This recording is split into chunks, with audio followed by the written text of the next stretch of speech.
আসসালামু আলাইকুম। আমি ডাক্তার রাসুল ইসলাম। আজকে যে বিষয় নিয়ে কথা বলবো সেটা হলো কোমরে ব্যথা। আমাকে অনেকে বলে যে স্যার কোমরে প্রচুর পরিমাণে ব্যথা, ব্যথার জন্য কাজ করতে পারি না বা ওঠাছাড়া করতে পারি না, বসতে পারি না। প্রচুর পরিমাণে কোমরে ব্যথা, ব্যথার জন্য কোনো কিছুই শান্তি পাই না। এটার জন্য কি করব? আমি বলবো এটার জন্য একমাত্র চিকিৎসা হোমিওপ্যাথিতে আছে। হোমিওপ্যাথিক চিকিৎসা করলে এটার সমস্যার সমাধান হয়ে যাবে। কোমরে ব্যথা বিভিন্ন কারণে হতে পারে। অনেকগুলা কারণের মধ্যে কর্মবের ব্যথা এটা হঠাৎ করে হয় না, আস্তে আস্তে আস্তে আস্তে আস্তে হইতে হইতে একসময় বৃহৎ আকার ধারণ করে ব্যথাটা। তবে মানুষ এটা গুরুত্ব দেয় কম। হ্যাঁ, প্রথম অল্প যখন ব্যথা থাকে তখন যদি কেউ চিকিৎসা নেয় তাহলে এতটা দ্রুত সরাইতে পারে না। কিন্তু এটা মানুষ চিকিৎসা নেয় না, আস্তে আস্তে এটা ধৈর্য ধরে থাকতে থাকতে এটা একসময় বিশাল আকার ধারণ করে ব্যথাটা। এই কোমরে ব্যথার জন্য মানুষ ইদানিং এই রোগটা খুব বেশি দেখা দিচ্ছে। কোমরে ব্যথা হলে আপনারা কি করবেন বা কেন? এটা কি উপায় নাই? এটা কখনো ভালো হবে না? আমি হ্যাঁ, অবশ্যই ভালো হবে। কোমরে ব্যথা যদি কারো হাড় বেড়ে যায় তাহলে ব্যথা আসবে, যদি হাড় ক্ষয় হয়ে যায় তাহলে ব্যথা আসবে।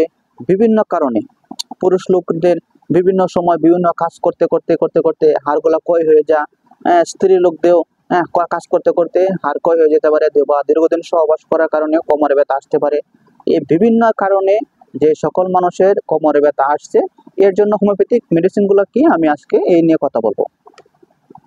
হোমিওপ্যাথিক মেডিসিনগুলো হলো কোমরে ব্যথা কারো দিনের বেলা ওঠে বা কারো রাতে ওঠে বা কারো থাইমে ওঠে বা কারো হাঁটাচলা করলে ভালো লাগে, কারো চুপ করে থাকলে ভালো লাগে। এই নিয়ে কি কি ভাগে মেডিসিনগুলো আছে এগুলো আজকে কথা বলবো।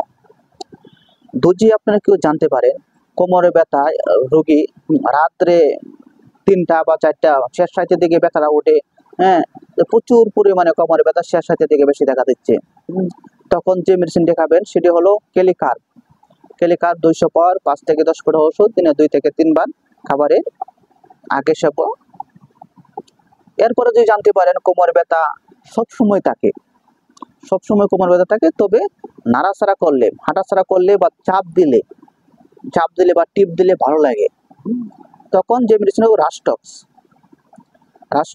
200 5 থেকে 10 ফোঁটা ওষুধ দিনে 2 থেকে 3 বার খাবারের পরে।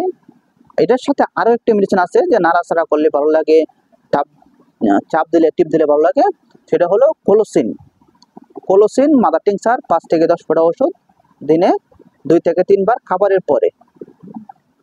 এরপরে যে সমস্যাটা হলো সেম কোমরের ব্যথা, যে সকল ব্যক্তিরা নারীরা যে বলে চুপচাপ বসে থাকলে বা শুয়ে থাকলে ভালো লাগে, হাঁটাছাড়া করলেই ব্যথাটা বাইরে যা, যখনই সে হাঁটাছাড়া করে তখনই ব্যথাটা বেড়ে যা। এটার জন্য যে মেডিসিন হলো ব্রায়োনিয়া।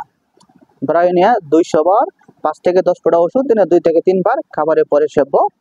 ব্রায়োনিয়ার সাথে সেম লক্ষণের যে আরেকটা মেডিসিন হলো আর্টিকা ইউরেন্স মাদার টিংচার 5 থেকে 10 ফোঁটা ওষুধ দিনে 2 থেকে 3 বার খাবারের পরে সেব্য। যদি কেউ জানতে পারেন যে এটা পূর্বপুরুষদের থেকে আসছে, যে বাবার ছিল, মার ছিল বা দাদার ছিল, তাদেরও কোমর ব্যথা ছিল, এখন আমারও আসছে, ওই রকম যদি কারো যদি জানতে পারেন তাহলে মেডোরিনাম 30 বা 200 পর 5 থেকে 10 ফোঁটা ওষুধ দিনে 2 থেকে 3 বার খাবারের পর সেব্য। আরেকটি হলো বায়োকেমিক।